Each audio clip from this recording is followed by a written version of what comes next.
Coming up on This Week in Procurement, 5 contracts that show where cities are investing right now, 1 smart move you need to make before the early 2026 wave hits, and a Dear Abby conversation on how to get positioned before opportunities go public.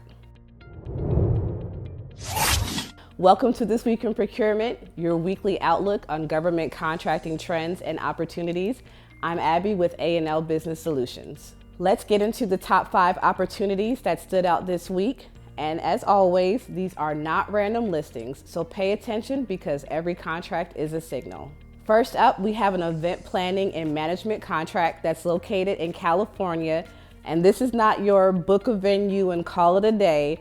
This scope involves full event design, theming across venues, staging and decor, wayfinding, budget development, and cost controls. So if you're an event production firm, an experienced designer, or maybe even a large-scale coordinator that has managed with multiple vendors in civic events, this will be a strong fit for you. Second, we have a first aid, CPR, and AED training service contract. This scope tells you immediately what they really want you to deliver on. They're looking for hands-on evaluation-based training, not just a basic lecture. Now, this is a great opportunity for certified trainers, occupational health providers, safety trainers, and workforce readiness vendors.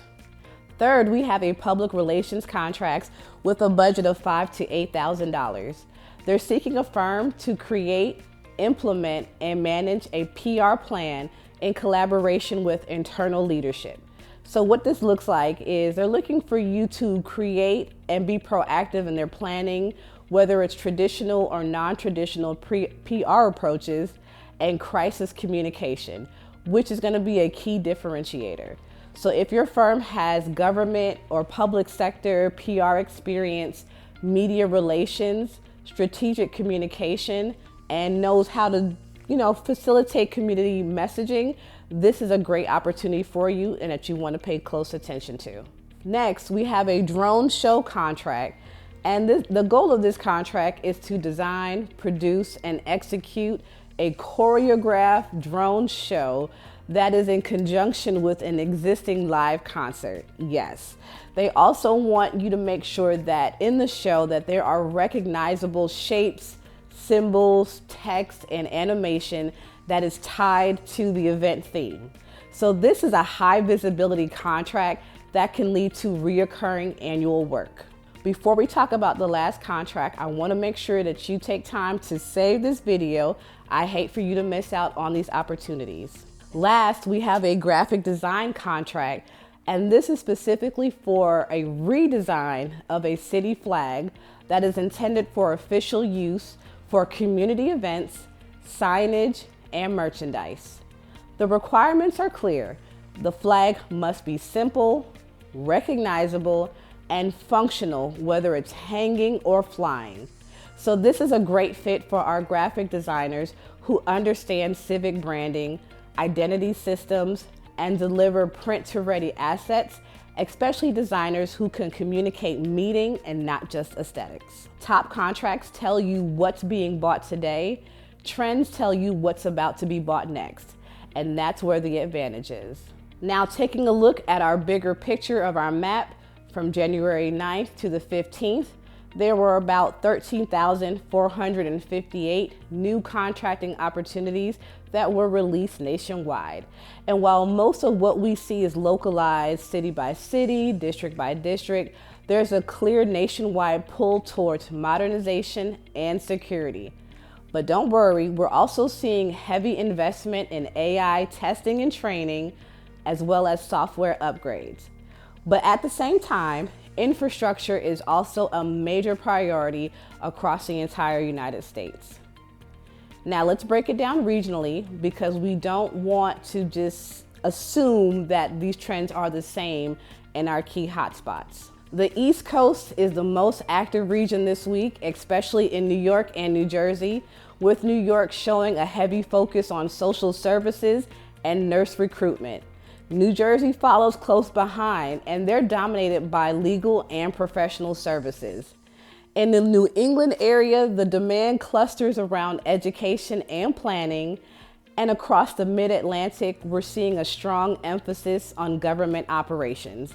Now we know DC has a niche on operational buys, while Maryland stands out in healthcare training and cybersecurity activities. In the South, Texas is leading with IT and infrastructure. There's also strong activity in public safety training and healthcare related services.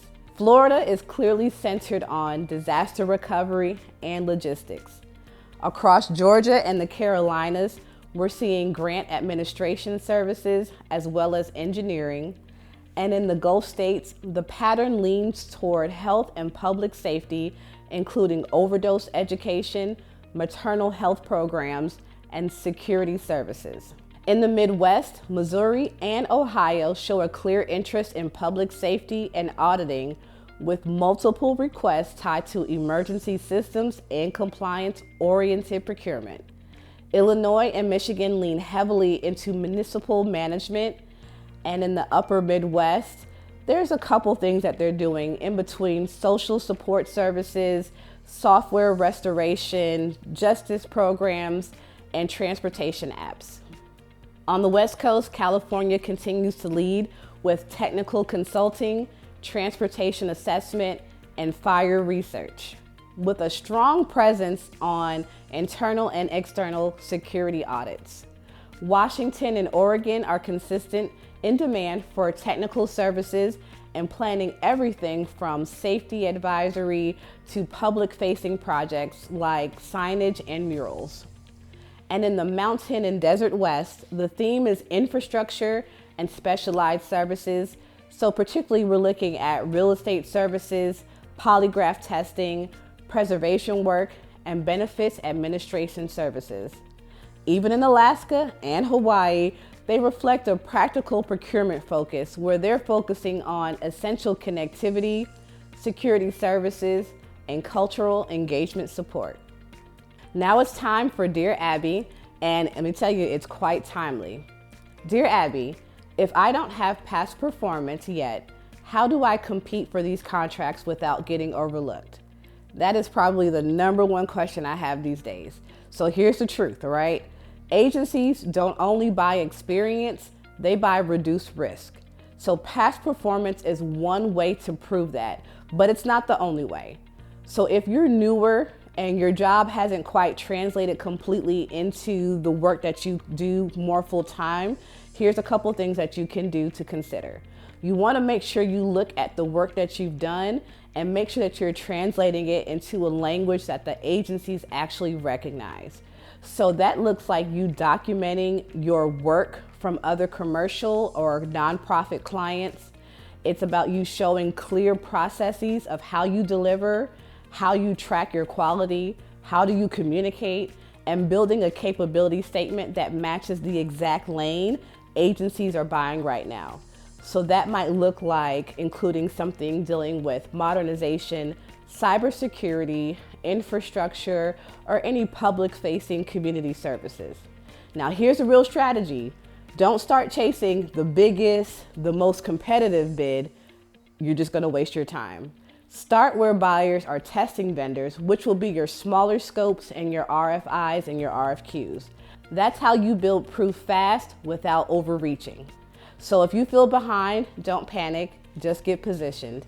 Build your credibility in a lane, stack small wins, and let your documentation do the talking.